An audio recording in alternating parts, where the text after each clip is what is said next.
Hello and welcome back to my YouTube channel. In this video I'm going to be giving you 8 tips for learning the piano without a teacher. Learning piano at the best of times can be very difficult even with a teacher. So if you are someone that's learning without a teacher, for whatever reason that may be, then there are several pitfalls that you may fall into. So these tips should be able to help you avoid making those mistakes. So tip number 1 is technique. It's very important when you are self-taught that you do not neglect technique or doing technical practice. When you're with a teacher, they can help you see and avoid different mistakes that you might be making or help you avoid tension in your technique. When you're learning by yourself, you may not recognize these problems as you're going along, so it's really important to try and avoid them to start with. So the way that you can do this is by adding into your practice things like scales or things like Hanon exercises or a dozen a day, and I'll leave a link to those 2 books in the description. You want to make sure that you stay relaxed the entire time you're practicing these, and it will just build up some dexterity in your fingers to avoid any tension or finger issues later down the line. Tip number 2 is knowledge. Now, it's very important that you don't skim over anything in pieces that you don't understand, and that you have a basic music theory understanding for the level that you're at. This also includes things like sight reading and improvisation, where you need to have a basic understanding of music in general in order to be able to pursue these. For sight reading, that's reading notation, and for improvisation, that's understanding just general music theory and chord structures. These are things that if you leave them behind in favour of just playing things that you want to play, they will hinder your playing in the long run. So it's very important that you make sure that you know what you need to know for the level that you're at. Tip number 3 is pick attainable pieces. This is something that many people do fall into, and that is picking pieces that are way too hard for the level that you are at. It's good to be able to strive towards learning a piece that's hard, that you really want to learn, because that will keep you motivated.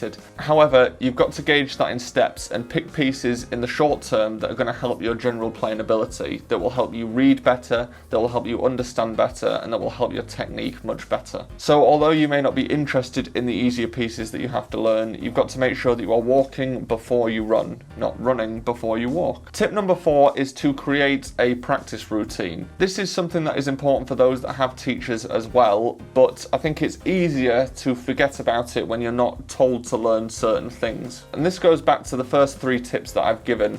In your practice routine, you should be including some scales or technical works, something that's going to help your music knowledge, such as sight reading or just general music theory, and some attainable pieces that will help you see the progression in your learning. If you have a good routine that you can put into practice throughout every week, and that you can swap things out of for more difficult and more challenging things as you get better, then this will help you not miss anything in your playing and make sure that you are becoming an all-rounded better player. Tip number 5 is practice little and often. It's even more important when you don't have a teacher to make sure that you do not have tension in your hands, and this can happen very easily if you're trying to cram in a load of practice in one go. So the tip here is to just practice what you need to practice in that session and make sure that your hands are relaxed the entire time. In the early days, it's more about focusing on how your hands are working rather than what you're actually learning.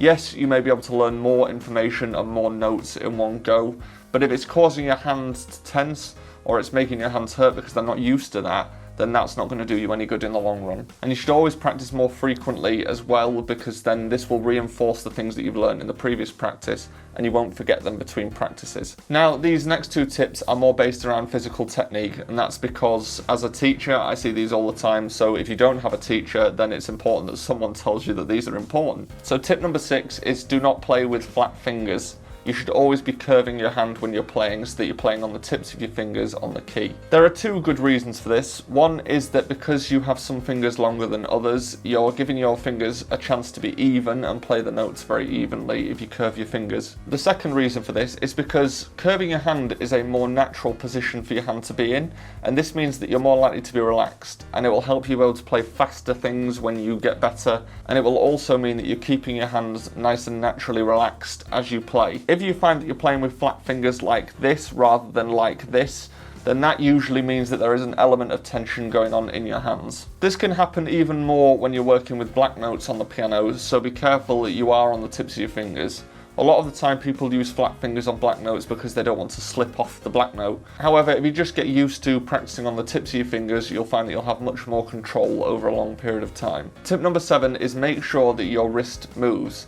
Now this is something that is actually talked about a lot less than keeping your fingers curved. However, this is just as important for staying relaxed and making sure that you have mobility in your hands to enable you to do what you want to do in the long term. Generally, in your hand, the 4th and 5th fingers will be the weakest fingers, and they will be the ones that require the most work. So if you are keeping your wrist in a static position when you're playing, when it comes to play those 4th and 5th fingers, you'll find that you have to tense your fingers a lot more in order to press them down. There's a little bit of hand and muscle training that you'll have to do just in general playing in order to get your 4th and 5th fingers to work just as effectively as the others. However, that's half of the battle really. The other half is making sure that your wrist supports those fingers, and you should always have the middle of your wrist over whichever finger you're using at the time. That will help support the fingers and make sure that you have no tension. And tip number 8 is to set short-term, mid-term and long-term goals. This goes back to setting attainable pieces for yourself, but it will also help your motivation over a longer period of time,